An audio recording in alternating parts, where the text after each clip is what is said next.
మంచి అభివృద్ధి చెందుతారని. నమస్తే, welcome to A one TV Telugu news.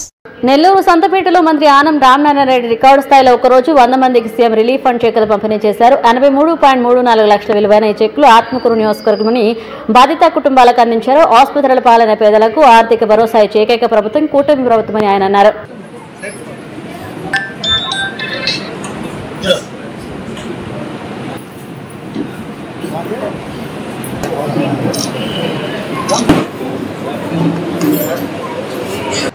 పూర్తి స్థాయిలో మంచి ఆరోగ్యాన్ని ఇవ్వాలని చేసేటువంటి ప్రయత్నంలో ఈరోజు మన ప్రభుత్వ ఆసుపత్రిని 250 పడకల ఆసుపత్రిగా తీర్చిదిద్దడానికి నిధులు విడుదల చేస్తూ ఉంది.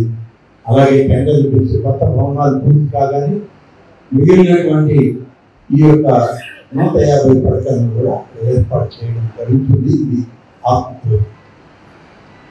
ఈ విధంగా ప్రతి ఒక్క కుటుంబానికి ఆరోగ్య భద్రత ఇవ్వాలని చేసే ప్రయత్నం మన ప్రభుత్వం చేస్తుంది. అందులో భాగం ఈరోజు ఈ యొక్క కార్యక్రమాన్ని తెలియజేస్తాం. ఈరోజు ఈ చెక్కుల పంపిణీ నిన్న వినాయక చవితి 1-2 రోజుల ముందే జరగాల్సింది, కానీ వినాయక చవితి కార్యక్రమంలో అందరూ గ్రామాల్లో పండుగ వాతావరణంలో ఉంటారు. అక్కడి నుంచి రావడం కొంచెం కష్టమవుతుంది. అది కాకుండా నేను కూడా ముఖ్యమంత్రి గారి తరఫున కాణిపాకం వినాయక స్వామి ఆలయానికి వెళ్ళి రాష్ట్ర ప్రభుత్వ ప్రతినిధిగా అక్కడ పట్టు వస్త్రాలు స్వామికి సమర్పించాలి అవసరం ఉంది. కాబట్టి 2-3 రోజులు ఆలస్యం. ఈరోజు ఇవన్నీ కూడా చేయడం జరుగుతుంది.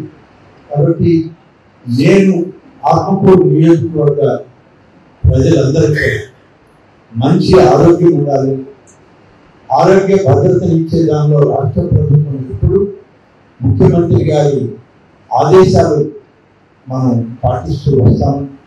అదేవిధంగా అన్ని మండలాల్లో కూడా